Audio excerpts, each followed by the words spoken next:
And then you want to turn your gain down just a little bit? You're a little hot. It's not terrible, but... I mean, I'm hot for Bellingham, but not so hot for San Francisco. Right. How's this look? That's great. Oh wow, I didn't know you were on a boom arm. Yeah. Yeah, you guys are so fancy. So posh. So technologically advanced. Oh, you got the spit girl. The pop filter? Yeah. Yeah. Then you can do like ASMR stuff. ASMR? I've never heard it pronounced as a word. I've always just heard ASMR. I don't know how to say it.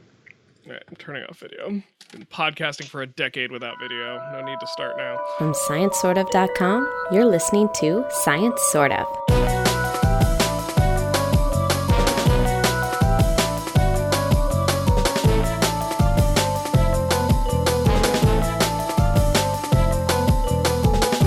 Hello and welcome to Science Sort of. This is episode 311. Our theme this week is Eat, Scan, Love. I'm your host, Ryan, and joining me to talk about things that are science, things that are sort of science, and things that wish they were science, it's your PaleoPOWs and mine, Patrick Wheatley. Hey, I was just thinking maybe we should have done a 311 reference. True. I had that thought as well, but I'm sort of glad we're just going to glance right past that. And also joining us is Charles Barnhart. Howdy. How you guys doing? You weren't kidding about glancing past that. Yeah, no, I did think about 311 being the name of a band, and then just decided to ignore that music. entirely. No need to investigate 311. Well, you know, if we were Neanderthals, we wouldn't even heard of 311. We probably couldn't even count to 311. But would we be eating beef jerky on a good day? Maybe so. Our first two stories that we're going to kind of cover in a single segment deal with some recent research concerning Neanderthal diet, as well as some recent research concerning Homo sapien diets. And they are telling sort of two sides of the same story a little bit. So I'll take point on this first one just a little bit for the Neanderthal story. There's this conception, especially promoted by people who follow things like the paleo diet, that our ancient ancestors, including our close relatives, the Neanderthals, ate a lot of meat in their diet. They had like a very heavy diet of meats and maybe some vegetables, but no grains, no dairy, all that stuff, you know, that the paleo diet espouses. Sure. And part of that idea is based on something Patrick and I are very familiar with, which are stable isotope values. And the stable isotope value in question is the stable nitrogen values. And stable nitrogen values tend to be higher in organisms that eat higher on the food chain. So there's obviously some, you know, nuclear physiochemistry involved there, but basically the heavier the nitrogen, the more it tends to just get brought into your tissues and then left alone. So the more protein and higher up the food chain you're eating, the more you're going to have that heavy nitrogen incorporated into your tissues, and then it's going to stay there. And so then your ratio of heavy nitrogen to light nitrogen is going to be higher, and that's seen as an indicator of trophic level in the fossil record when you look at like the collagen, which is a molecule that has a lot of nitrogen in things like bone. And so that higher nitrogen values in Neanderthals has led to this idea that they were like hefty, hearty meat eaters, but it ignores some other alternate explanations that can lead to high nitrogen values. So I know we've seen studies in the past that we may or may not have covered on the show that Neanderthals may have been eating a lot of shellfish or other marine meats, which tend to have higher nitrogen values than terrestrial meats, but, you know, have a different connotation in terms of what we think of in terms of them like hunting out on the plains and bringing down buffalo and chewing on a steak versus, you know, slurping down some oysters. And then another way you can get a elevated nitrogen level is to let the meat rot, either on purpose because you couldn't finish off the buffalo that you brought down, or because you're a scavenger and you just found the buffalo and it was already kind of rotted.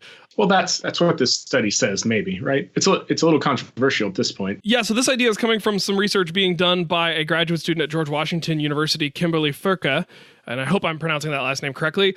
But what she's doing is she's rotting meat and taking nitrogen samples at daily intervals during the rotting process.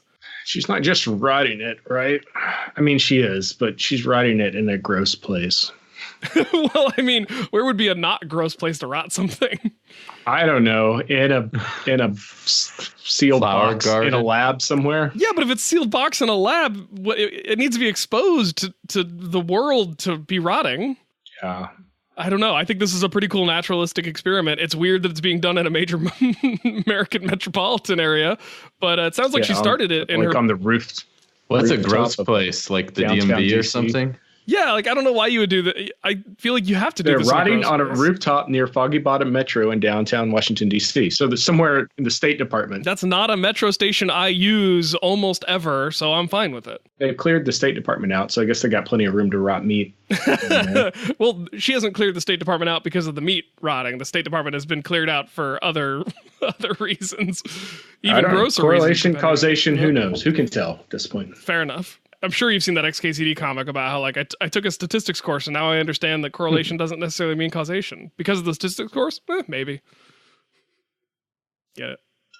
Yeah, I get it. What's going on with this nitrogen? So when something is allowed to rot, it's rotting. You have to put it in a dirty place or at least expose it to something dirty because it has to be exposed to an agent of decomposition, fungus, bacteria, something like that. And because the fungus and bacteria are essentially also eating the meat, but they're eating it in a way that they're breaking it down at a smaller scale than like taking a physical bite out of it. They're breaking it down chemically. Their metabolism is working through it, molecule by molecule. And those microorganisms are going to preferentially break down parts of the meat, proteins, collagen, etc., that have lighter nitrogen 14 relative to breaking down the heavier nitrogen 15 because it takes less energy to break the bonds and digest something that's made with the lighter nitrogen because it's physically lighter, like it's a mass thing. So that one proton makes enough difference at a cellular scale that your metabolic energy can be conserved if you break down the lighter stuff first.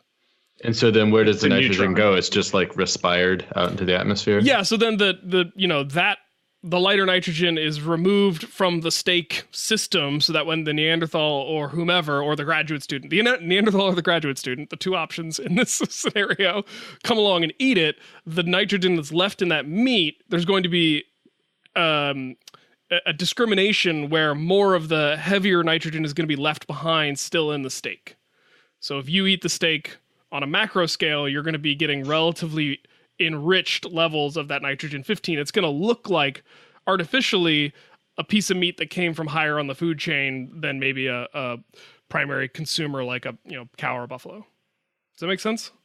Yeah, so does like a prosciutto ham have more in 15? It probably would if we tested it. Part of the unknowns in this system are to what degree cooking affects things, but I would imagine, I don't know, what do you think, Patrick?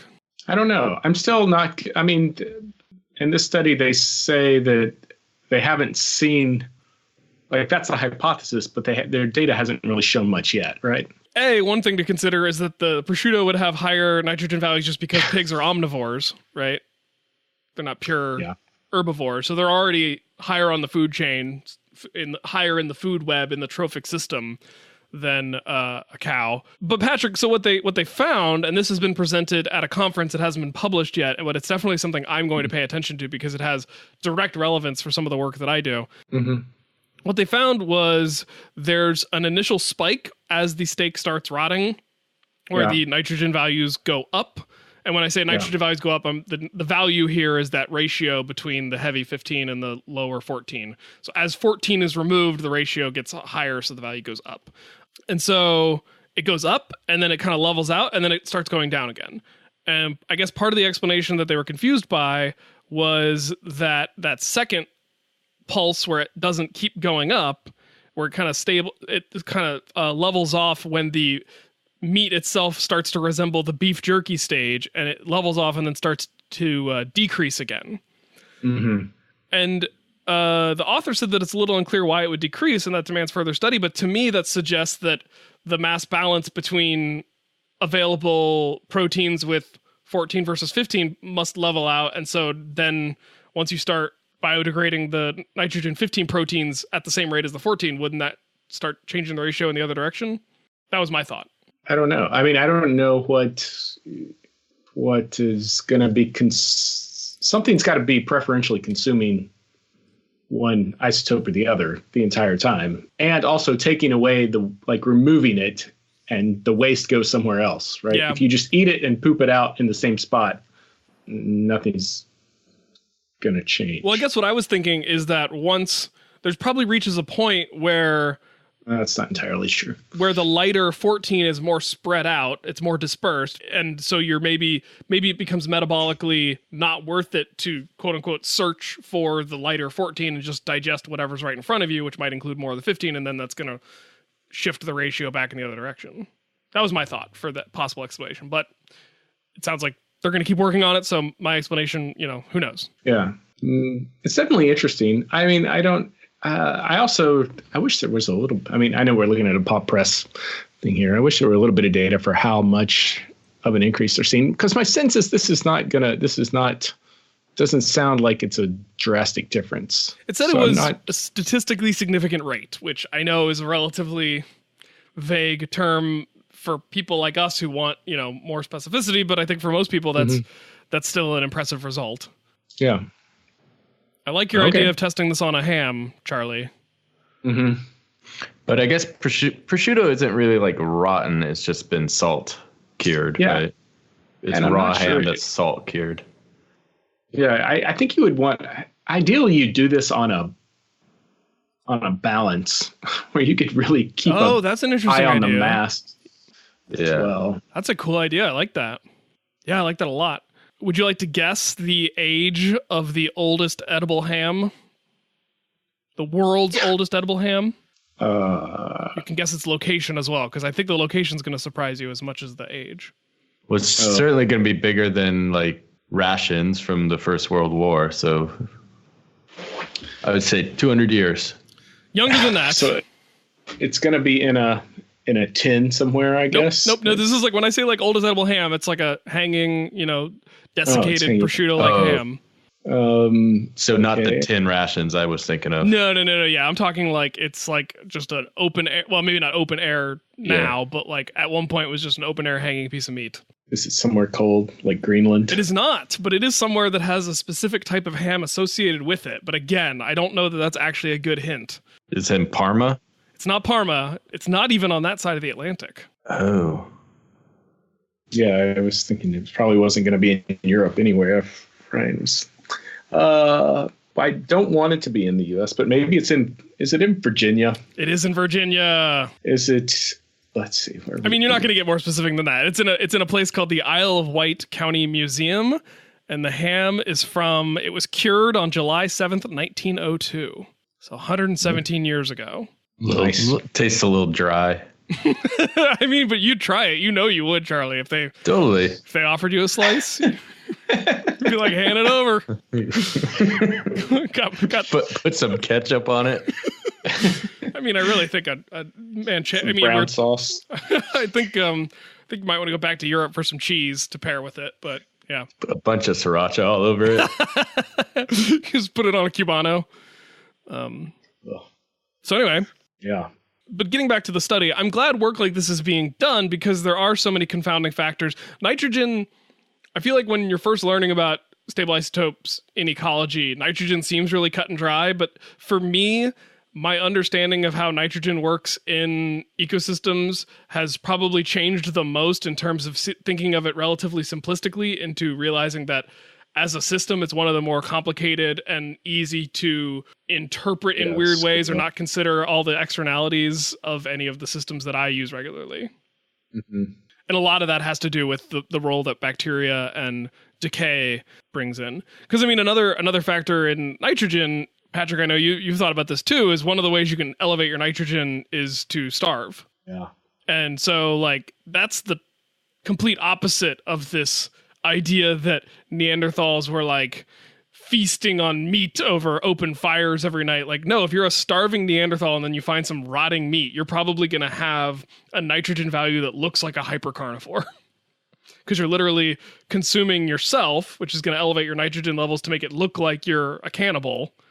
And then if you're eating something that, even though it's meat maybe from herbivore, it's going to maybe look like you're eating meat from another carnivore or omnivore. And so those would all compound, and you might end up, they were saying that like some of these Neanderthals look like they were eating 70% meat, which is like, that's like dog levels of approaching, it's like approaching pure carnivore dog levels of meat consumption. That's a lot of meat in a diet. Yeah. So to me, that does strain credulity and would make one want to search for alternate or other types of explanations. So you think they just weren't eating very often? I'm saying that's another way you could drive the nitrogen values up, and which one seems more likely given what we know about how hard it can be to get food when you're not living down the street from a supermarket.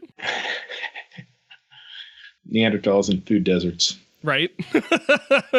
No wonder they went extinct. Right. That and humans. Nothing but Twinkies and Diet Pepsis. Well, speaking of the choices we make in what we eat, Charlie, you want to tell us about keeping your carbon footprint low while staying fit as a fiddle? Yeah. Sorry, I was thinking about nitrogen because it's a potent greenhouse gas too. It's like 300 times more potent than CO2. Well, methane, nitrous oxide, and N2O. Not too bad.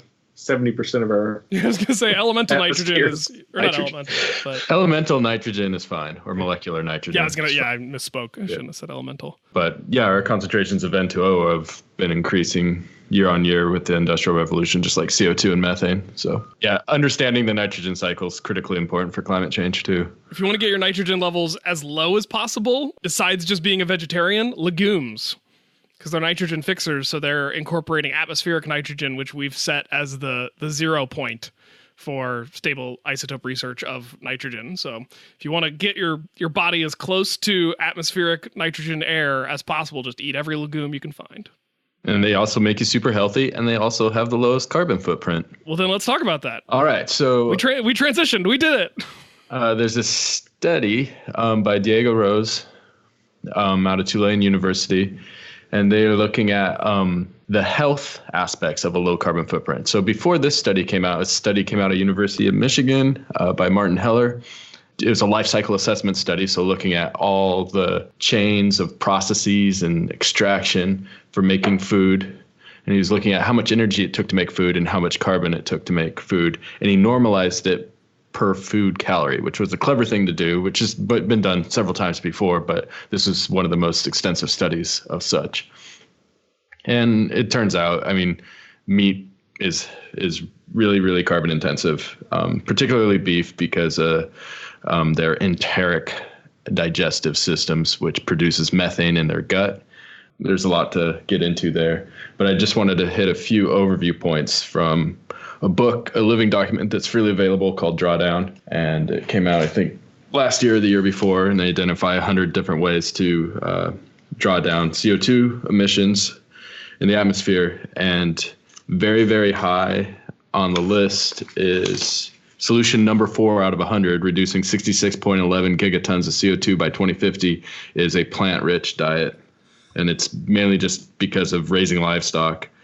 Primarily beef, again, accounts for 15% of global greenhouse gases emitted each year. Sheep are bad as well. I guess there's just not as many. Sheep are really bad as well, but we just don't eat as much. Also, do they take as long to mature up to eating age? I don't know. Yeah, so lamb is the only saving grace with lamb is that you just kill it before it lives very long. Right, whereas we don't tend to eat a ton of veal. Yeah, you have to keep a cow alive like 2 years before you can eat it. And right. That's 2 years of burping and farting methane. Anyway, I didn't mean to derail us by talking about the differences between cattle and lamb. It seems like, in general, purely herbivorous mammals are just tough, are the worst, right?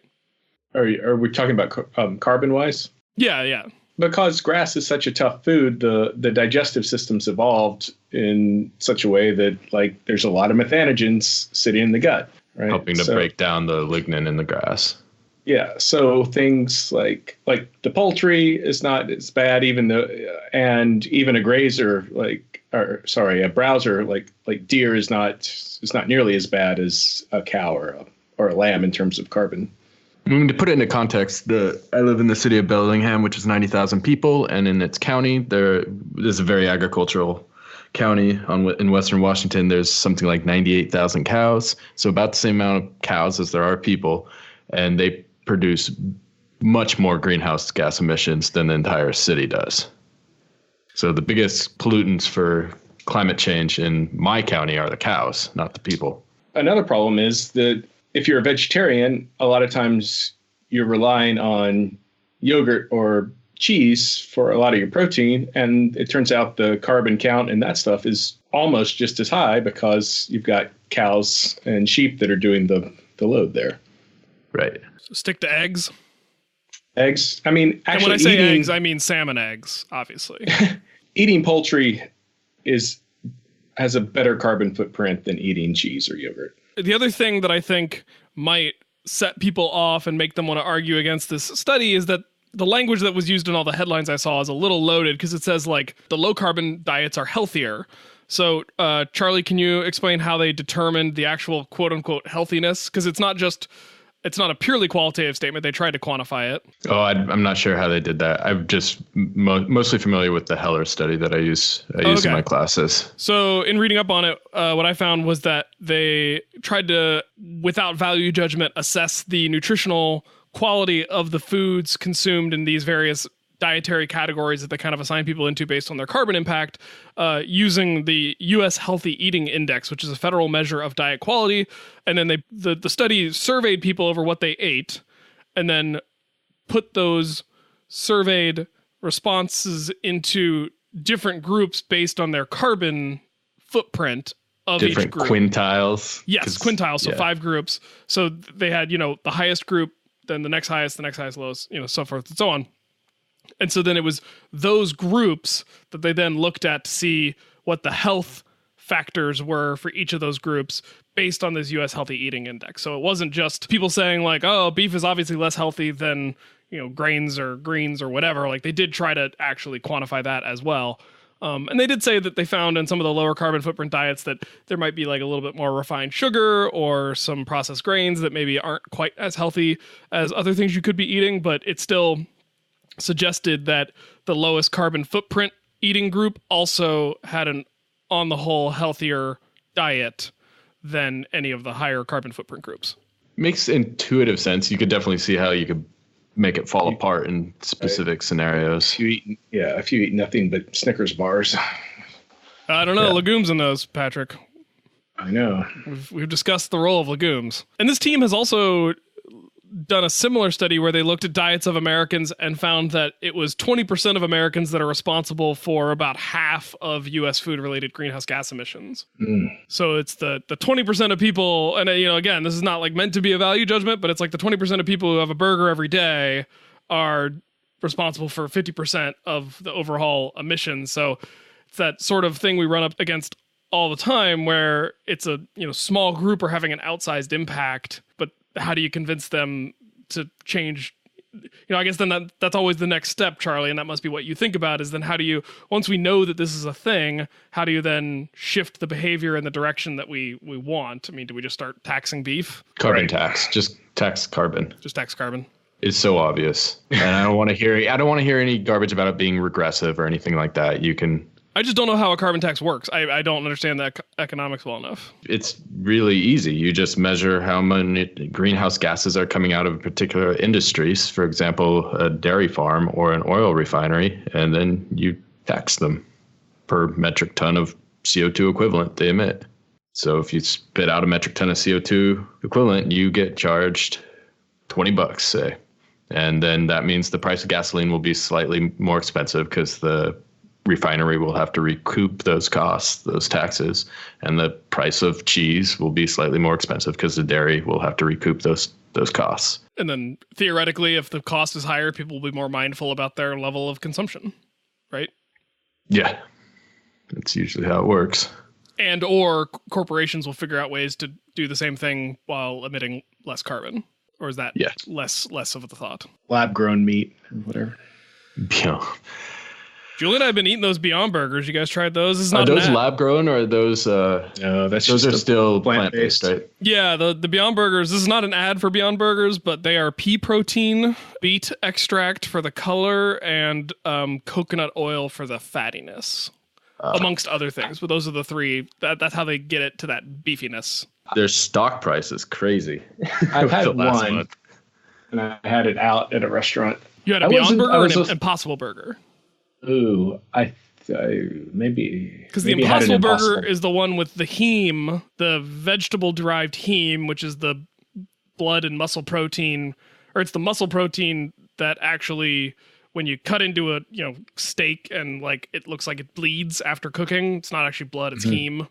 Whatever, it's a it's a red protein in our bodies, and it does occur in plants as well. And so the Impossible Burger is the one that has incorporated the heme, and it's also the one that's only available at restaurants, whereas the Beyond Burger you can get at the grocery store. I see. Maybe I had the Impossible Burger. I was a little underwhelmed. I had high hopes for it and thought it was just meh. Every Impossible Burger I have, I feel like has been overcooked. I actually think, much like a beef burger, if a little bit of pink is okay. Julie and I have Beyond Burgers at this point. At this point, Julie has fully said that she likes the Beyond Burgers well enough that she's good on beef burgers from now on. She doesn't need them in her world. For me, it's a totally reasonable substitute. Every once in a while, I still crave an actual hamburger. But the Beyond Burger does a very good job of getting as close as anything I've had to a meaty taste. They smell a little funky before they're cooked. That's like, I could see that being a turnoff, but And their price is a little bit of a turnoff. They are priced higher per pound than just a pound of ground beef. That is true. But we've already established that we're not paying enough for ground beef. Yes, we certainly are not. That's true. So is this the kind of stuff you cover when you teach classes about this, Charlie? Yeah, I just taught a class this last quarter called Greenhouse Gas Mitigation Strategies, and it was a techno-economic class, so we tried to produce something called a marginal abatement cost for all these different strategies. So you say what is the capital cost, for example, of implementing a biodigester at a dairy? So you collect all the cow manure and put it in this chamber, and that captures the methane in the chamber, and then you can use that methane to generate electricity or something, but all this costs money, and then it'll avoid emitting that methane directly to the atmosphere. So the whole idea of a marginal abatement cost is dollars per metric ton of CO2 equivalent abated from being emitted into the atmosphere. Yeah, so then if you line up a bunch of these different ratios, then you can create something called a marginal abatement cost curve, and you can identify different mitigation strategies by the magnitude of carbon abated and by how much they cost. And a lot of these things actually you get paid to do. So like switching your old light bulbs, even switching CFLs for LEDs, you will make money to abate carbon because you're not going to be spending as much money on fuel, namely electricity. Or switching to like a Nissan Leaf from a Subaru Outback or something, you will actually make money by abating carbon. Shots fired, Patrick. I don't have a Subaru Outback anymore. Well, there you go. You win, Charlie. Yeah. You win this round. But I did want to say one slightly gross thing, and then one very important thing that this study reminded me of. We were talking about veal a while back. The original recipe for Parmesan Reggiano cheese was you start with the enzymes you get to make the cheese. You get that out of the stomach of veal calves. Rennet, right? Yeah. So or is it Rene? I don't know if it's out of French or whatever. Yeah, it's got a T on the end. You butcher the veal, and then you open up their stomach, and it's got partially fermented, digested cow's milk, from the mom, and you start making cheese with that. Pretty gnarly. Oh no, that makes a lot of sense. That's really cool. I knew that it was an animal derived thing. I guess I didn't realize that makes perfect sense that it would come from a milk calf that is still drinking mother's milk. That's really cool. Actually, I appreciate you pointing that out. And then the other thing I wanted to point out is that if you think eating beef is bad for your carbon budget, what's far worse is food waste. It's not far worse. It's on par. It's about 70 gigatons avoided by 2050 versus the 60 or so by switching to a plant-rich diet. So pop quiz, guys. What fraction of food doesn't make it to the table worldwide? 30%. 50%. Is this Price is Right rules? Highest without going over? Or closest without going over? Yeah. You were close and you didn't go over. It's 33%, nice. 1/3. But it's closer to 50% in the United States. I see. So what you're saying is we should model ourselves after the Neanderthal, not in eating the popular version of the paleo diet, but if you open your fridge and something's gone off and is rotten, just eat it anyway, just like the Neanderthals.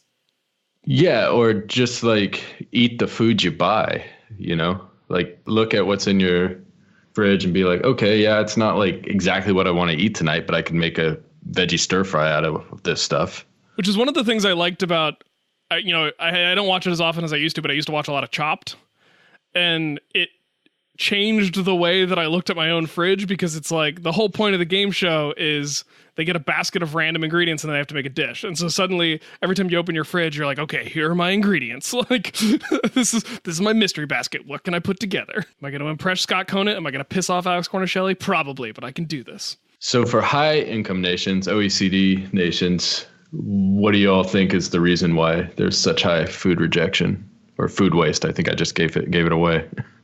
Is it that whole like ugly produce thing? Yeah, it's willful rejection of food. Ugly produce, I don't want that. You order way more than you need because you want to try 3 appetizers. Yeah.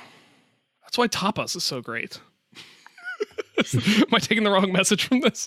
I just want some pan con tomate and a little tortilla española. But, having looked at this, I mean, are there strategies other than just like stop wasting food that we can try to think about in our daily lives? Stop wasting food and eat less meat? Depends on where you're at, right? So low income nations, what's the issue there for food waste? You wouldn't think if you transport, like getting to them before it's all infrastructure issues. Yeah, goods get stuck in a traffic jam or they're not refrigerated. Yeah. I know it's not necessarily the type of developing nation that you're thinking about, but in Costa Rica, when I was living down there, the place where Julie and I met is this small town up in the mountains called Monteverde.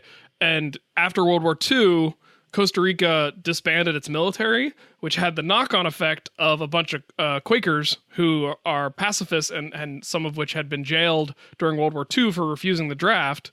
Once they were let out of jail, we're like, well, we don't want to stay in America anymore because we were thrown in jail for not wanting to go to war. So they relocated, and there's a community of Quakers up in this mountain town in Costa Rica, and they were all dairy farmers. And when they got up into this mountain town, they were like, well, we can't get our milk to the market quickly enough with the roads and the condition they're in and the jungle being the jungle. Sure. So guy went to the library, got a book on making cheese, started figuring out how to make cheese, and now I think they're Costa Rica's second largest cheese producer. That's awesome. Yeah. I mean, yeah, you can just squeeze lemon juice on milk and you got ricotta in an hour. Yep. And they would still get their milk delivered every single morning by all the dairy farmers in the region, some of which were still delivering it on like milk cans, in a horse-drawn cart. And you could go and just pay like 10 cents and they would give you like a glass of fresh milk straight from the spigot. It was pretty awesome. Rad. So you asked, what should we do? So food is super complex, right? Like it's intimately intertwined with culture and even religion in a lot of places. And people have like various religious restrictions, but also health restrictions or health preferences or. Yeah. Right. And yeah, stomach is the way to a person's heart, all these sorts of things. Right. Yeah. So it's going to be very complex to tackle this, but to begin with, specifically for things like beef, a carbon tax would help with that. But education is probably going to be the key here, and specifically women's education, because they often are in charge of food in a lot of places around the world, and often they don't have nearly the autonomy they should have over financial decisions and household decisions that they should. And so I think that would help a lot too. I also think an infrastructure. So when it comes to meat, right, there's this infrastructure that's there, at least in the West, or OECD is maybe a better way of putting it, nations, to where meat seems so easy because everything's been done for you, right? All the gross stuff has already happened. It's even been cut up into oftentimes into a cut that's ready to cook. Right.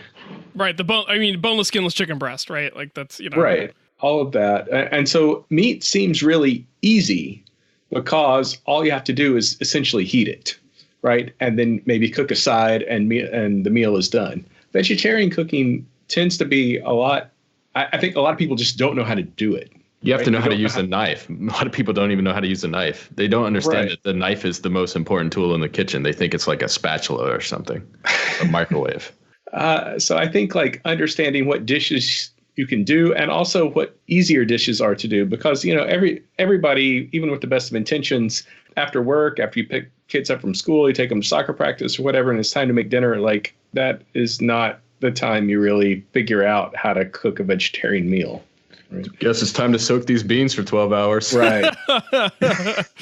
The other thing that I've been thinking about a lot lately is that there's such a cultural connotation to like saying, you know, oh, I'm a vegetarian versus, you know, I think people kind of poo-poo the idea of being a flexitarian. You know, a flexitarian being a person who eats vegetarian sometimes but eats meat other times. And I think if there was less of a stigma around that and just being encouraging of like anytime a person tries to cut a little bit of meat out of their diet, being like, yeah, that's great. Like you're probably going to be a little bit healthier and you're having a little bit less carbon footprint. There's this almost binary with like vegetarianism and veganism where unless you commit to it 100%, you're not doing it for real. You're not doing it right. Yeah, it was. I think comedian Pete Holmes is vegan, and like he posted some video on Instagram where like he got drunk and he went to Shake Shack and had a burger and was like, he was saying like, this doesn't mean I'm not a vegan. It just means that like I fell off the wagon for a minute and now I'm back on. Yeah, I don't know why people are so unforgiving about that. Because that's our culture now. Is you have to be everything in moderation, including moderation itself. No, we're in a culture of absolute purity, and if you fail the purity test, you are ostracized forever. So one thing that I've done here in DC that I think is available to everybody, if you want to check it out, is the Washington Post has a imprint, I guess, called Voraciously, which is like their food imprint. And they have a newsletter that'll send you a meal plan of action. And it usually runs for like a series. So it'll be like a 12-week series with recipes, techniques, tips for shopping lists and like how to stock up for the week. And the one they're running right now, actually, it should still be going by the time this one comes out, but I assume you can sign up at any time, is called Plant Powered. And it's all about like giving you, you know, like you said, Patrick, here's how to make a vegetarian meal in 20 minutes. These are the pantry staples you're going to want to have just in general. Here are the things you're going to need specifically for this recipe. And then it even says like, and hey, if you want to flex on it a little bit, like you could toss some shrimp on it. So they're not even trying to like maintain this absolute purity of like, it has to be vegetarian. They'll even give you options for like, if you were going to add a protein, an animal protein, here's the animal protein we would suggest. So I signed up for that, and it hasn't really kicked off fully yet. And I might not follow it fully, but it's just keeping it in my inbox, in my mind as I meal plan for the week. No, it's huge. I mean, just reducing your meat consumption by 1 day a week. Meatless Mondays. Completely washes out any global transport carbon intensity that may be associated with, say, shipping cheese from France or wine from Chile. Which, by the way, if you're on the East Coast, I think it's less carbon to get your wine from Europe than it is to get it from California. Interesting. Because they put it on a boat. Well, beverages are number 3 on the most carbon intensive. It goes meats, then dairy, then beverages. Well, that's why I get my whiskey from Kentucky, a few short hours away. You should treat steak like whiskey. Like just, have it once a month, not every night. It's going to be bad for you and bad for the environment. Aye. And with that judgment on drinking, let's now go to our next segment where we talk about what we're drinking. Do what I say, not what I do. Okay, Dad.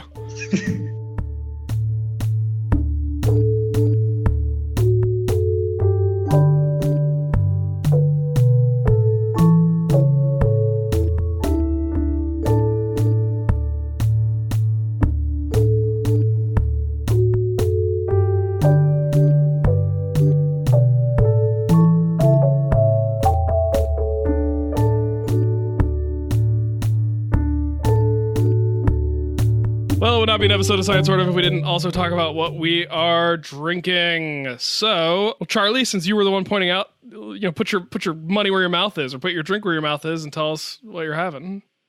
Well, I only appear good because of the nature of time zones. It's 1 o'clock here or something p.m., so it's not time for whiskey. So I am drinking a Purity Organic Orange Carrot Turmeric Mango Super Juice. Whoa.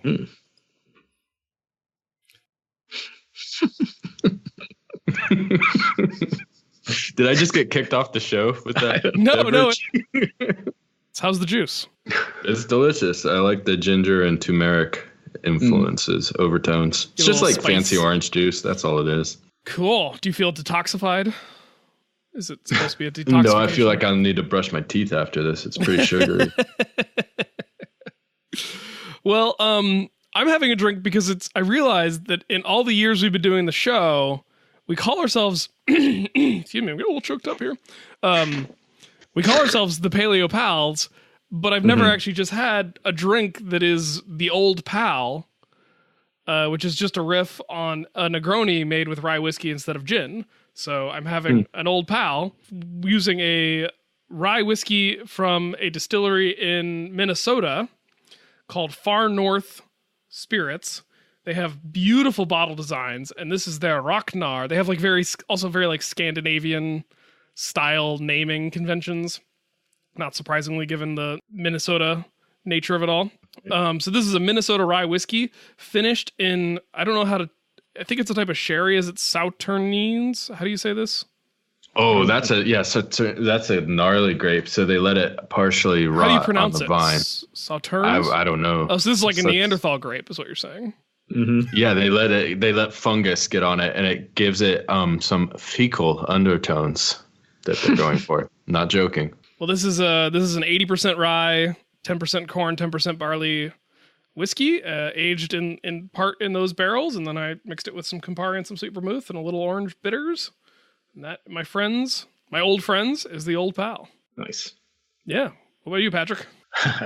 I am drinking a blended Scotch whiskey. My brother recently rolled through town and he brought me this that he bought at Lidl. I don't know do you guys have Lidls where you are? No, I don't know what that is. So it's the companion to Aldi. So they're both, there's two brothers, and one of them opened Aldi, which is a budget grocery store, and the other one opened Lidl, which is sort of competing budget grocery store. Isn't there also a Trader Joe's connection? Yes. So in the U.S., they opened Trader Joe's first, but now they're starting to open both Aldi's and Lidl's in certain markets. Is it spelled like the English word little, or is it some other spelling that I'm not? It's Lidl. Okay. That's not how I pronounce that word, but... Lidl? How would you pronounce it? I'd probably say Lidl. Just or Lidl, if I knew it was supposed to be like all German. Inflected. Well, hell, maybe it is. Anyway, kind of like Trader Joe's, they have house brands of alcohol. My brother read an article about this one. This is Queen Margot. It's a blended Scotch whiskey. It's aged 8 years in oak barrels. And whatever article he was reading scored it. It won the award for whiskey's less than 12 years old. So he got all hot and heavy on it and wanted to. He hasn't been in a country that has Lidls or Lidls. So when he got to the UK, he went and found some and brought it to me. And it actually is really good. I don't know what he paid for it, but it's probably about 10 or 12 pounds. but it really is pretty good. So that's what I'm drinking. The location of these stores is interesting. It's basically just like Manhattan to Atlanta along that kind of like central, if not south. Yeah. 95 corridor. I'll bet that has to do with some kind of distribution scheme they've got going. Because it's all house brand stuff. It's like Trader Joe's. They don't sell, well, they occasionally sell things that are not their own brand, but mostly it's all house branded stuff. You know, it's interesting, the whole like aged less than 12 years thing, because I don't know if anybody's done an actual study on this, but there is a latitudinal gradient of how long you can get away with aging things. I see. In Scotland, I bet it's a long time. Exactly. Like there's a reason you almost never see a tequila older than 9 or 10 years. Whereas, you know, in Kentucky, you'll see whiskeys aged for 12 to 20 years, whereas or maybe not even 20, maybe 20 is way too long, but in like Scotland, you'll see things age for much, much longer. And I think it's, you know, evaporation, the angel share, right? Once you're closer to the tropics, the angel share gets a lot higher, a lot quicker. You're trying to transfer some of the tasting notes of the wood it's aged in to the liquor. And I think when it gets really hot, that happens pretty fast. So it probably just gets overdone in warmer climates. It's not just it getting hot, it's the overall variation. Variation in temperature. It needs to flex, like it needs to hot cold swings. Which, you know, that actually, it's one of the reasons places like Kentucky and Tennessee, things age nicely, because you do have cold winters and hot summers. See, well, at least it's good for something, right? Well, now that Patrick has thrown his home state under the bus, you know, there's also good fossils there, Patrick. There's some. Those limestone caves that filter the water used to make our whiskey also have a nice preservation potential for fossils. And if you were to find one of those fine fossils, maybe you'd scan it. Scan the sucker. Share it with the world. If you share it with the world, then you would be directly involved with our next story. And that's coming up next.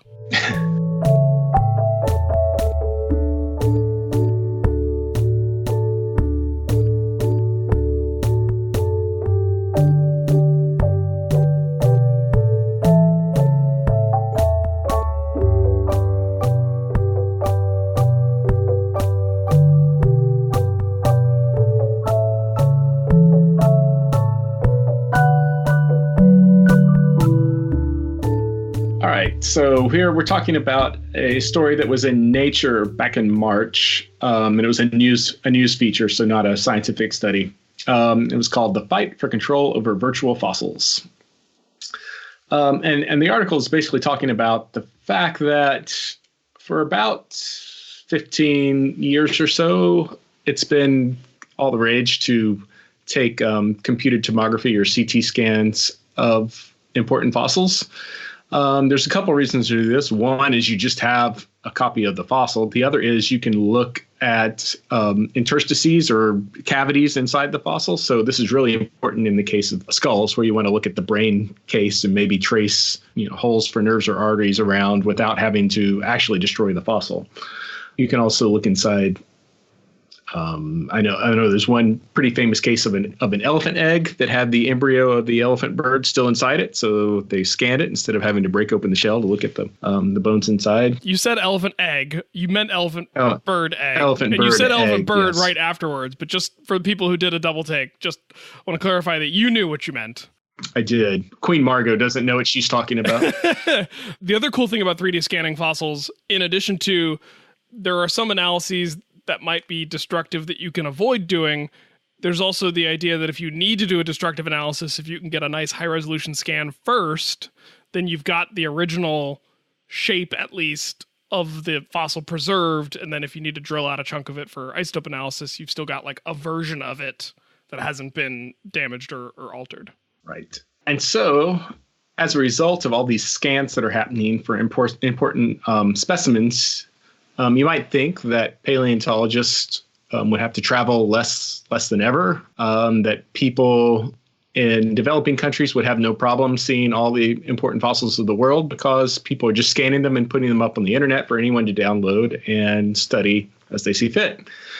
This article suggests that is not necessarily the case. And the institutions that are scanning their fossils aren't necessarily making them available for study to anyone who wants to see them. And I think the article is generally of the opinion that this is unfortunate. Yeah, it tries to take the position, not take the position, but it tries to take in the positions of some of the spectrum of ideas and beliefs surrounding this topic, but it does seem to begin and end with people who are more proponents of putting the scans out there. Yeah. Also, Patrick, I feel like you sent me a story I thought was a paleontology story, and yet again, it's about publishing, because apparently that's just your favorite topic.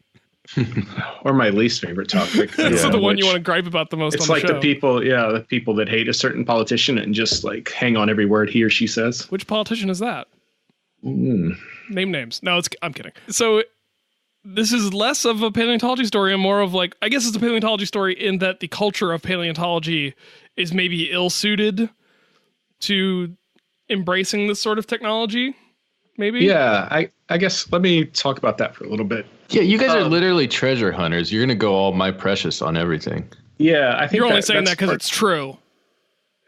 I think that's part of the issue, right? Is that for a lot of these things, there just aren't, for impressive specimens, right? They're rare, and there just aren't a lot of them around. And in a lot of cases, not only did an institution spend a lot of money to mount an expedition somewhere, and somebody had to, camp somewhere where conditions probably weren't ideal, package the thing up, get it back to the institution, open it back up, study it, and recognize that they had something worthwhile.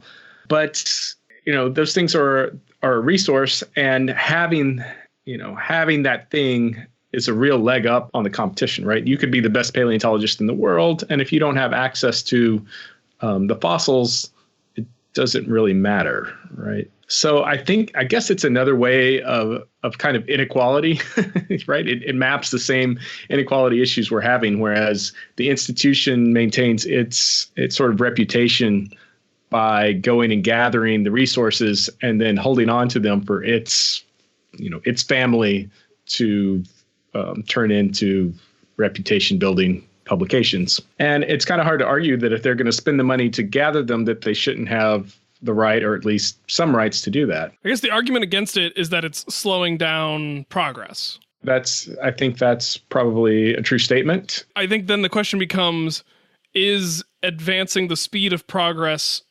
fundamentally the goal of the institutions holding on to these fossils. Right. I think the other thing to think about is that most of these institutions exist to serve the public in the first place. That was something I wanted to talk about too. Yeah, like at what point are fossils considered a public resource and a public good that we should have as much unfettered access to as is reasonable? But I also think in terms of trying to train, if you're trying to train a new paleontologist, right, it takes a lot longer to learn how to write a paper, to learn how to describe a fossil well, to understand what you're looking at. And I think like holding back some things so that they can make an important contribution and learn how to write a paper well and describe something important well.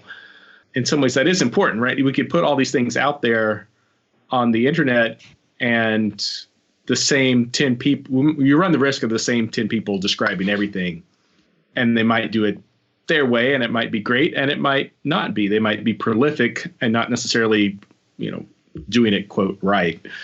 But no, I hadn't actually thought about that, Patrick, in terms of a teaching tool. Like, what if you could hand somebody a 3D printout of a fossil skull that is not in any way at risk of being damaged because a bunch of undergrads are handling it? And then what if the lab assignment is we're going to write a description of this fossil, and then at the end of that assignment, you could then assign the paper that actually described it in the first place and see how well the lab group did. Like, that to me would be an amazing teaching exercise that's only possible if you have access to the 3D data file that can then be put on a 3D printer. Right. And there are, this article makes the point that there are data sets being shared. It's not as if there's no fossils out there. No, but right? there's a philosophical rift between groups that are promoting or espousing this sort of open access or at least broader access perspective versus those that think that they have a right. And I only say they think they have a right. I'm not trying to place a value judgment on that, but they feel that they are entitled to some exclusivity. And I think there's probably an argument to be made there that while you're actively working on something, maybe some exclusivity is warranted. But a point the article makes that is something that I think happens all the time is then you publish the thing and you don't, maybe even if you intend to go back and work on it again, stuff comes up, life happens, it doesn't, you don't ever get to it. And then that data's on your hard drive and it never gets disseminated and no one else ever gets to see it again. And so then... Did you just hack my hard drive right now? But then like what value was the work you did in the first place if the fundamental data is then lost to time because you weren't willing to share it when the work was done? Once you publish a description of something, I feel like there's no good excuse. Yeah, the 3D file should be part of the supplementary materials. In some cases it is. And in some cases, I think as I was reading this, one of the thoughts I had was like, well, the journals that publish taxonomic descriptions should just insist on it. And it sounds like and then once I kept reading, I saw that some of the journals theoretically do insist on it, but then they don't enforce that.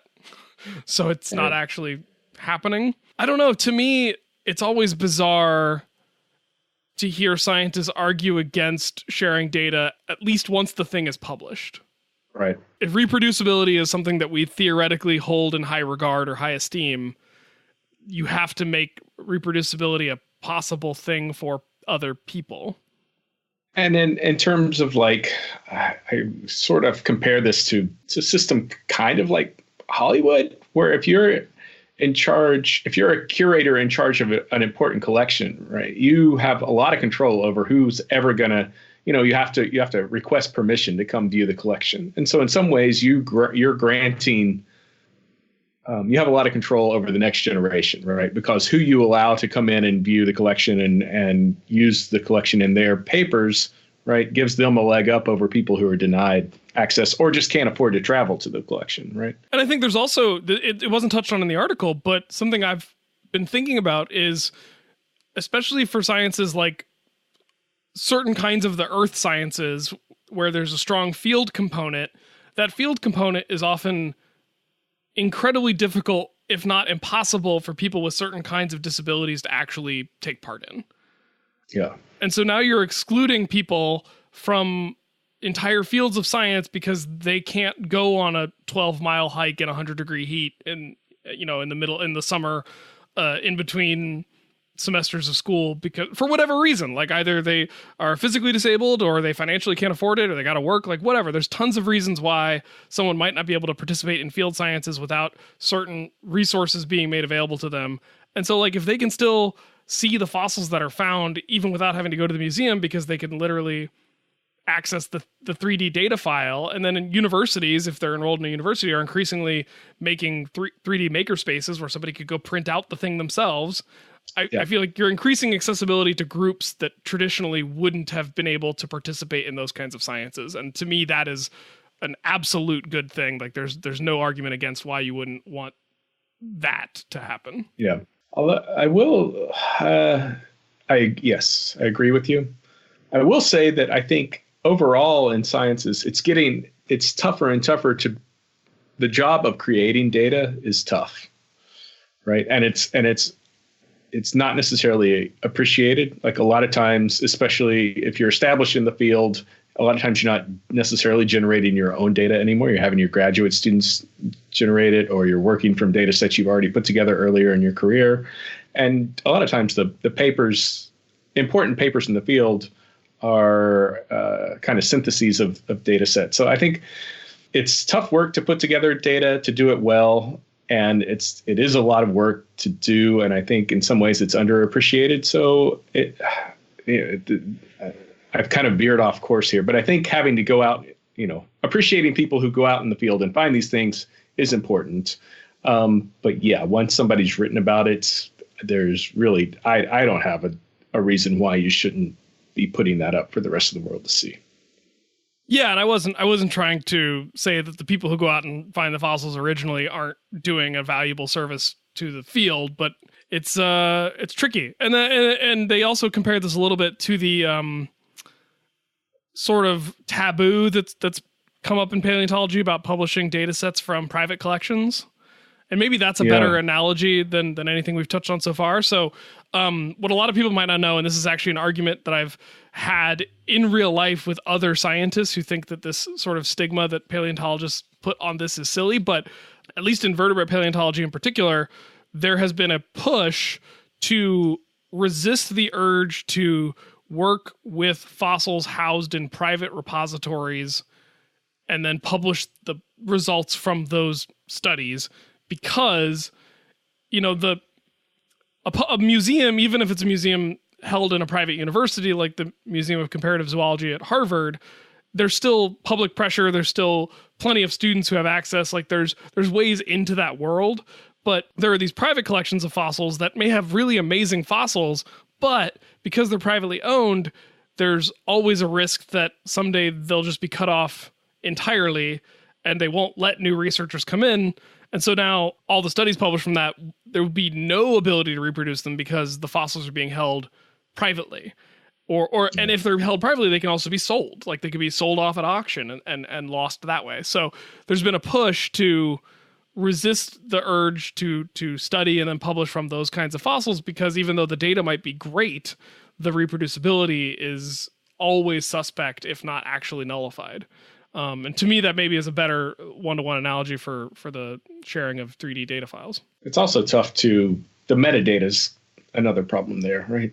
There's, especially if something's going to be sold for money, there's always a conflict of interest to make it sound like it's more important or more interesting than it is. Right. And when you say metadata, you mean like where it came from and how old it is or how rare it is. Right. Beyond just it being a T-Rex skull or whatever, because the more rare you make it seem, the more the price goes up. Yes. And I think that's a really good point too. The other thing I wonder about is sort of the Cory Doctorow data wants to be free angle of this, Patrick. Like, I think there might be some reasonable arguments to resist the completely unfettered spread of 3D data. Like there was some talk about institutions that allow the low res files to be downloaded by anybody, but if you want the high res files, you have to at least put in a request. And as long as there's somebody there to actually review the requests in a timely manner and has a reasonable metric by which to judge them and grant access or not, that to me seemed like an okay system. But I feel like with anything, as we've seen in the age of the internet, the more you try to lock something down, once it escapes into the internet, it's gone. You've lost control. The Streisand effect. What? I'm not familiar with that name for the effect. Oh, Can you explain that one? She didn't want Just people trying- taking drone photos of her mansion in Malibu or whatever. So then there's a bunch of news articles about that. So now there's pictures of her mansion in Malibu all over the internet. I think if you push back too hard against the spread of 3D scan data of fossils, I think that's what you risk. Is you run the risk of a server somewhere in a country where you have no legal status to claim anything, housing files that you wish they weren't housing but are completely accessible, and there's I nothing like you that. can do about it. That like low bar to entry idea, because like my gym on campus, it's like $10 a quarter for students. A lot of university gyms are free, which is wonderful, but that $10 is just enough to keep like the dude wearing jeans off the bench press. Yeah, Charlie. You guys know what I'm talking about at all? I mean, are you the guy in the jeans in this scenario in this story? I mean, I think be. No, think but Shirtless with a sweatband. some benefit. I think that's fine. I think, yeah. but like in it doesn't have general, to be a people don't- monetary bar. It could be like, like a request. So there's like this, People don't there's this nice appreciate free life stuff. cycle assessment database out of Bath University. And all you have to do is just email the professor and then he sends you the Excel file. Like the email the professor thing, I think works fine for the lifetime of that professor. I think you have to systematize it in a way that extends Right. beyond the career of a single person. When it's these big museums, right? Or musea. I've never been clear on the plural of museum. It should be musea, but I think don't it's know. museums. I like that there's like big pharma, there's big musea. And then the thing we haven't really touched on is also there's an element of colonialism, right? The fact that Yeah. fossils have been procured from places that don't have economies that are as robust. And so, like, if you're using the 3D data from a museum in Africa and they didn't want that data out there, they refer to the National Museum of Kenya in Nairobi as an example. Like, they sell 3D prints of some of their stuff, and that's one of their revenue generators.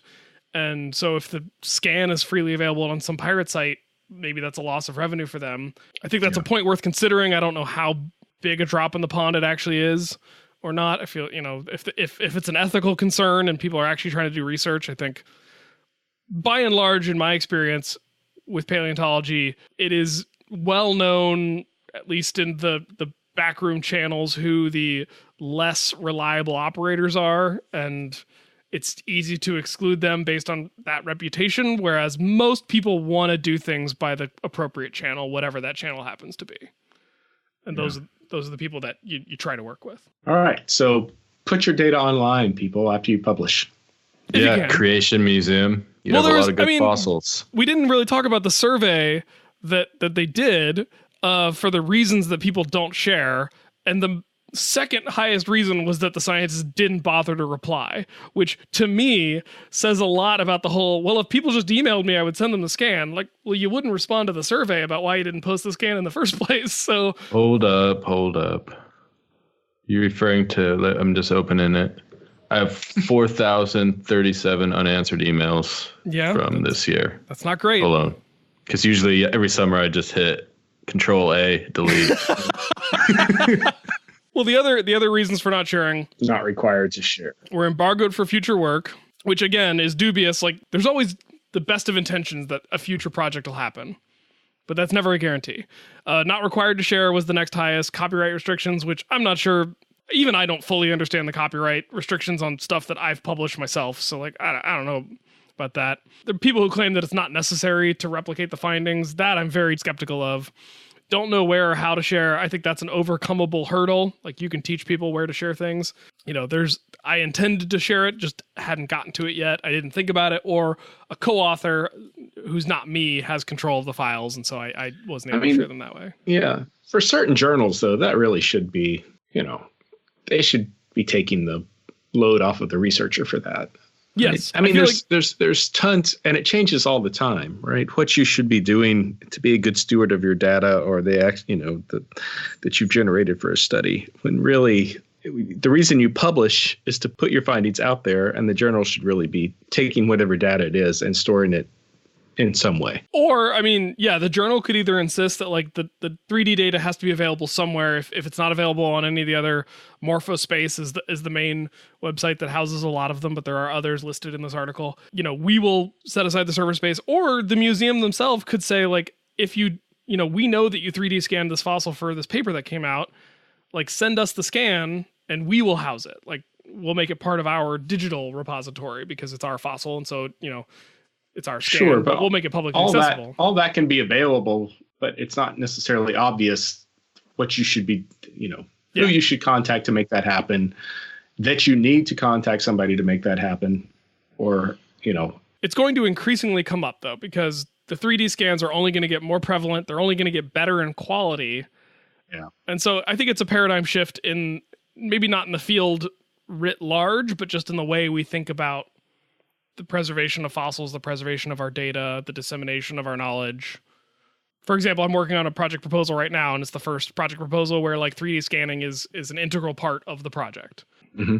And so like it's coming. There's no avoiding it, and so it's how we choose to confront it that remains up for debate. So this is a really interesting article, and I think fostered a really interesting discussion. Good find, Patrick. Thanks. I forgot that I found that, if I did. I'm sure you did. I'll give you credit regardless. All right. Feels like the sort of story that one of us was going to share on the Slack, if not the other, before too long. So, well, if you have opinions on the 3D scanning of fossils and their subsequent dissemination, have you written a spec script on a movie heist where a team breaks into a museum and scans all the fossils and then puts them out in the world? If so, write in, and maybe you'll be featured on our final segment of the show. If you have, you definitely will be featured. We'll do a dramatic reading. And that dramatic reading will occur in the segment that we lovingly call the PaleoPOW.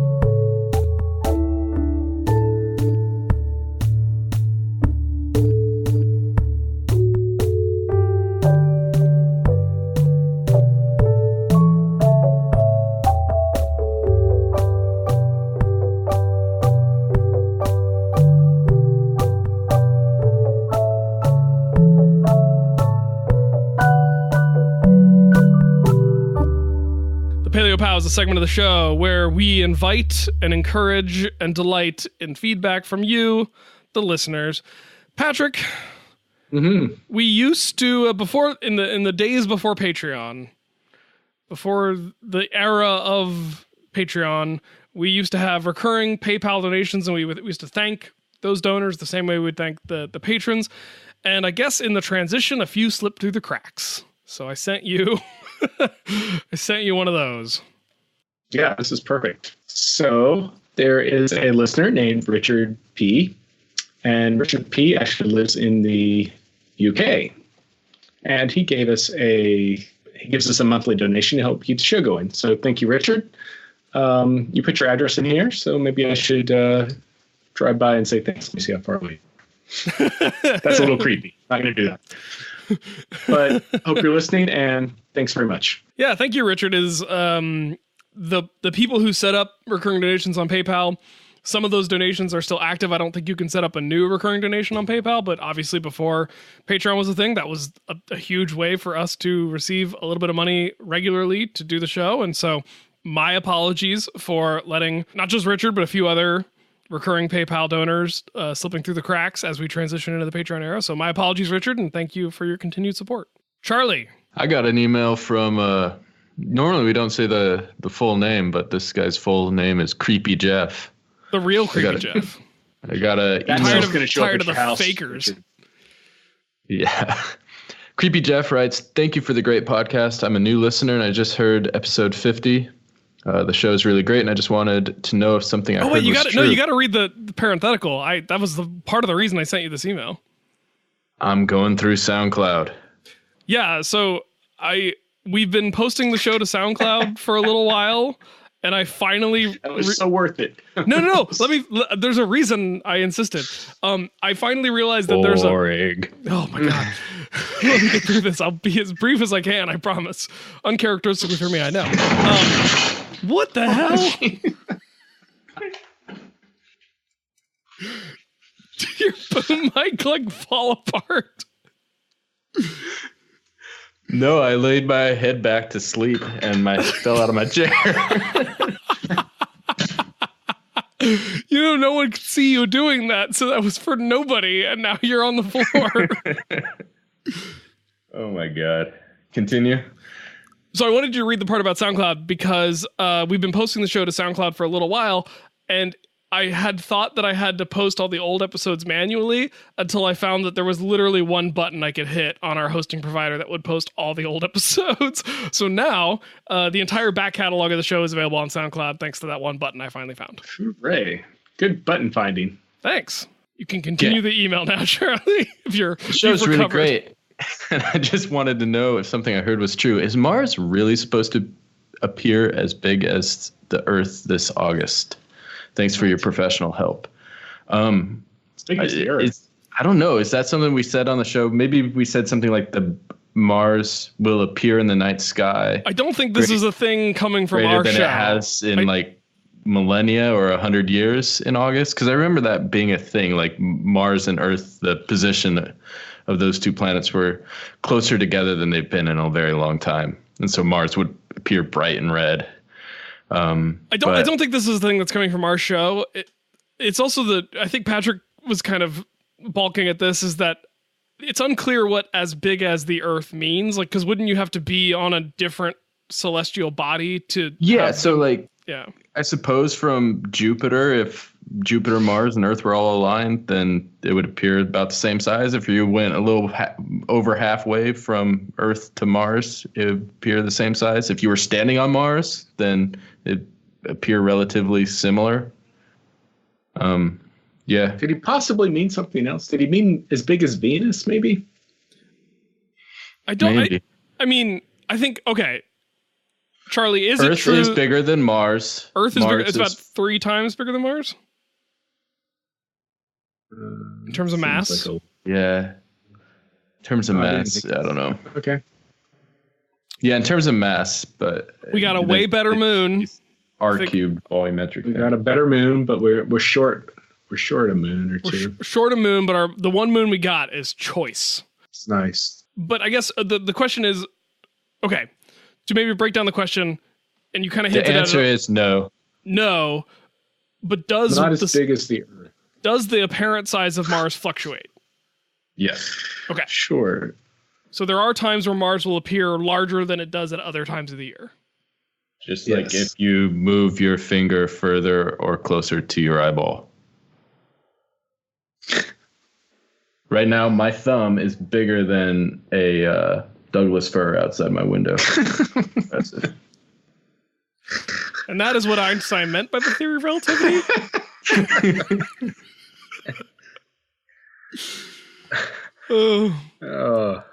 I'm glad we were able to provide.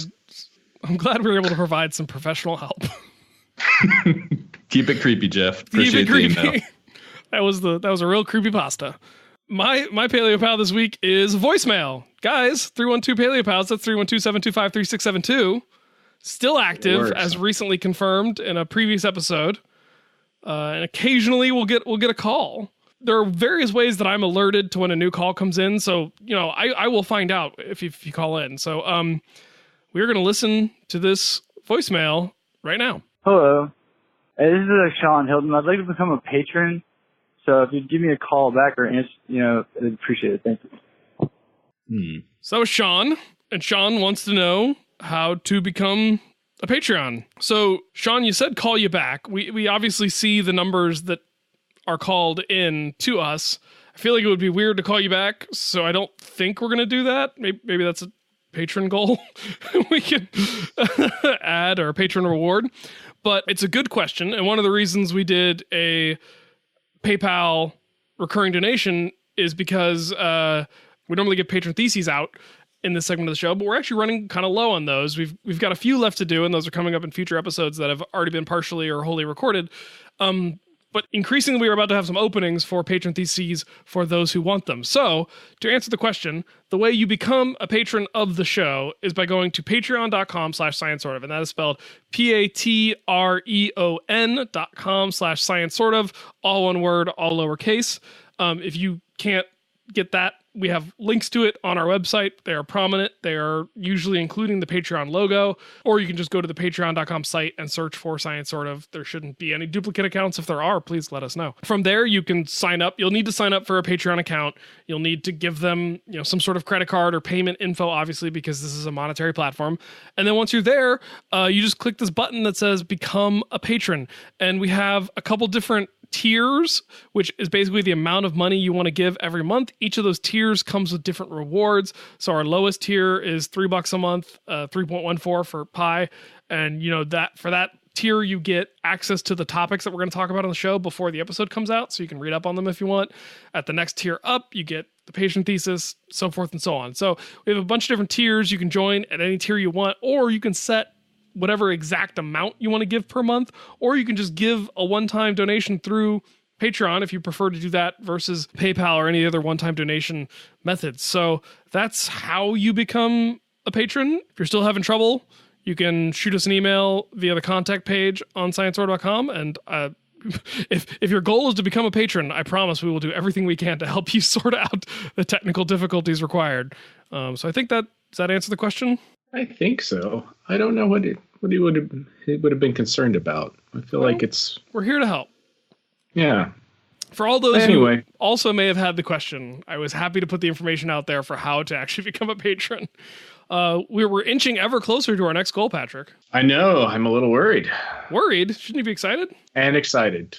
I am overly excited and calmly worried. So we're less than $50 a month away from our next goal, which is going to be the return of some merch in the form of cups and coasters, and maybe the occasional t-shirt run. I could see us doing maybe limited t-shirt runs. If we get $34 more a month, we will hit that goal. That's really exciting. Nice. So yeah, that is coming very soon. Yeah, better get Thomas on some designs. No, I don't think he's legally allowed to work on the designs till we hit the goal. Okay. That's a legal requirement. It's part of the contract we forced him to sign. So okay. That's on us. But yeah, well, I think that about wraps it up for this week. Thank you both for joining me. Thank you everyone for listening. Please get in touch or check out the show notes for this episode at sciencesortof.com. We'll have lots of links and ways to interact and get in touch with us on social media, which you two aren't super active on, but you're around. It's occasional. Yeah. I'm pretty much sworn off Facebook, although I still kind of creep in the background. Twitter, you might entice me to say something. Well, there you go. That's your goal. See if you can get Patrick to say something on Twitter, but the next time he is on the show, which could be as early as next episode. We don't know. But what we do know is that next time we'll be back with a whole lot more science. Sort of. Where were you, Patrick? I'm sorry. I dropped the scotch on that one. You want to try it again? No, I don't. Fine. I think we did what we came here to do. Visit sciencesortof.com for show notes, links to all the stories we talked about, and ways to interact with the hosts, guests, and other listeners. Science Sort of is brought to you by the Brachiolobe Media Network of podcasts, with audio engineering by Tim Dobbs of the Encyclopedia Brunch podcast. That's all for this week. See you next time on Science Sort of.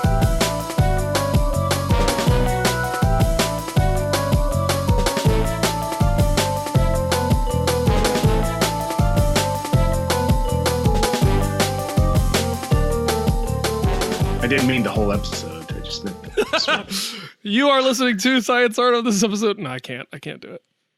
Right. Sort of. There, you throw that in there if you feel like you need to. Sorry, that went a little long. Just hit stop now on your phone. You're done listening. I knew I was a fool for recording this episode on my phone. As breaking the fourth wall. The third headphone. I don't know. That's fine. Whoa. Did you fall out of your chair again? Exactly. That's what I was. No, that's just some professor across the hall. Probably done grading finals.